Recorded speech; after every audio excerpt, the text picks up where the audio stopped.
jolted. And there are, international protocols, diplomatic protocols that follow some of these things. Some of us that have been out there, the United Nations will say, oh, watch that market. If you go to that market, they can snatch your money, they can snatch this. They are only telling you, be extra careful, and that is it. In a statement issued by the Senior Special Assistant on Media and Publicity to the President, Garba Shehu, the President states that the security and welfare of the people of Nigeria remain the highest priority of the government.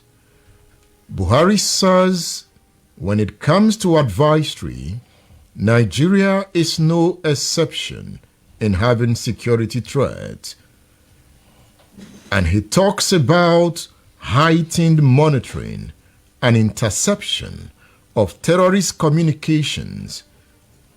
When you talk about interception of terrorist communications, what does the president mean?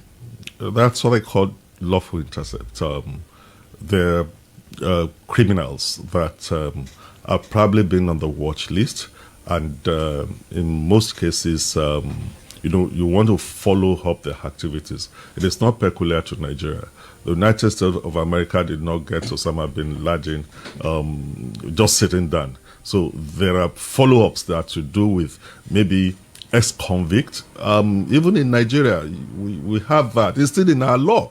It's because we're a country that don't do institutional memory. In those days, when people are released from prisons, either after a jail term or given surety, there is what they call the police supervisory thing, that when you are released from prison, they will ask you, please don't go out of your vicinity that we know you of. And you must go to a police station to go and, make your presence known. Maybe 2 times in a week, maybe 3 times in a week. That's one of the things we've lost. So when they say, okay, we are monitoring, we are intercepting communication, it's a technological way of doing it rather than say, oh, go and be signing a register at the police station. And it is known globally. And this interception, is it about listening to calls? So many things are involved. In security balance, it's not everything that, the people that are operatives want to give out, which will also be detriment to what you want to achieve.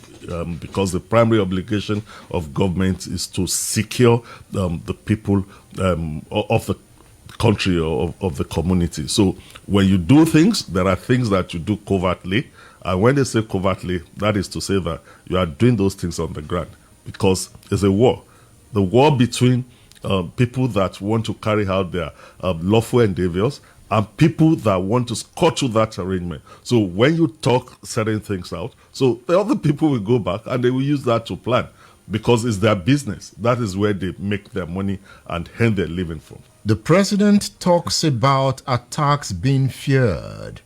Security agents are proactively rooting out threats to keep citizens safe, Buhari says. And he is saying that much of their work are unseen and necessarily confidential. Is that how it works?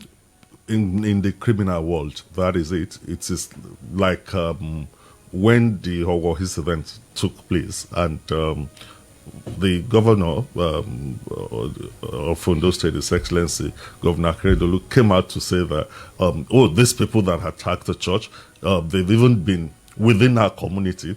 They were harbored by some people. So as they were doing that, if not for intelligence failure, some people will also be doing covert operations. The fact that they make arrests or they made arrest in the first instance is to say that some people are doing on the ground work. Covert is on the ground. Covert operations. That is what it is called. And when you are doing that, you also don't want to let go your own, your own strength. Because if you let go your strength, you are also selling yourself out to your enemies. How is covert operation carried out? covert operation is covert operation. It's underground. It's underground. Yes. We shouldn't know how it's done. If you want to play your joker, you don't tell your opponent that you're going to play your joker. So a policeman can dress like a Okada man to gather information. Oh, sure. Can we be a madman on the street? You must have heard of Odozi-obodo case in those days in the East. When we had the police, because some of us think we don't have a police again, detectives from Alagma Close dressed, played the role of Babalawos. They acted Babalawos. They went to Odozi-obodo, who the whole of the East and the whole of Nigeria had said no one would be able to get him because of his supernatural power. And he was killing people, sacrificing people, ritual murders, burying them in his company, including his wife.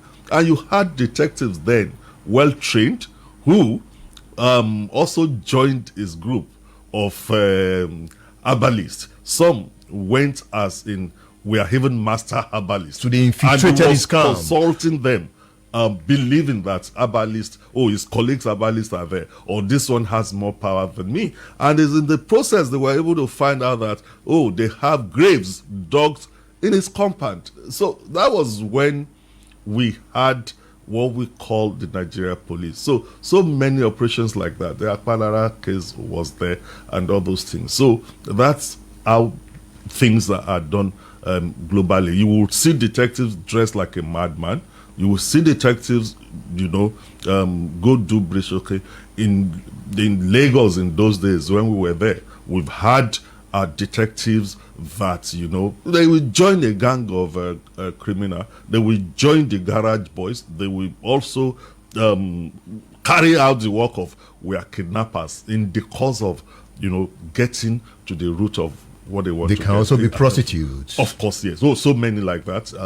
There was a suspect that we arrested when I was in Lagos, Mrs. Yaba Anishulo, that was kidnapped and in Ogun State. And we were able to find out that the kidnappers had run to Ilorin after collecting money. We are able to get to know that immediately the guy collected the money. He said he was going to Benin Republic. We were able to get to know that he had asked his girlfriend to wait for him around Festac. And we were able to also help and turn someone to his girlfriend that he thought it was his girlfriend. And as he was moving from Mucho Park to Mucho Park from Ilorin, people were monitoring him. People were sitting beside him. They were listening to him. And of course, as of the time he got to the hotel where he was to meet his girlfriend, the girlfriend he met was a policewoman. So these are things that are done all over the world. And when you have the resources and you have trained personnel, these things are not new. And that is how you can fight the criminal elements. And that is what the police did to get Anini in Benin. That is true.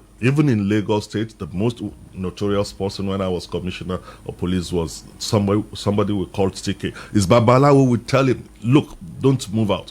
Don't do this. Ogbonru in Yoruba, don't do all sort of things. And as of the time that he was going to come out, there's a fellow that had gone to Ghana to go and hijack ship and all those things. And as of the time they were planning to say, okay, we wanted to go and rob at Semeboda, we'll go to Benin Republic to go and rob banks. People were following up with all these things, with all the elements he had built, and with the help of God and with those credible intelligence. That is why we've always said, intelligence matters. The policemen, the DSS, the detectives are not babalawos. They work on credible intelligence. It's people that would say so. And that is why we've always emphasized, if you see something, say something. It is, and of course, it's even in traditional parlance, they will say, it's your banile, it's your baloko. It's not as if Oba is everywhere in the town. So, it's your banile, it's your baloko, in your lonjebe. So that is just it. Fatai Owoseni, a former commissioner of police in Lagos State, is on state affairs. He is the executive secretary of your state security trust fund. We'll be back after this break. Don't go away.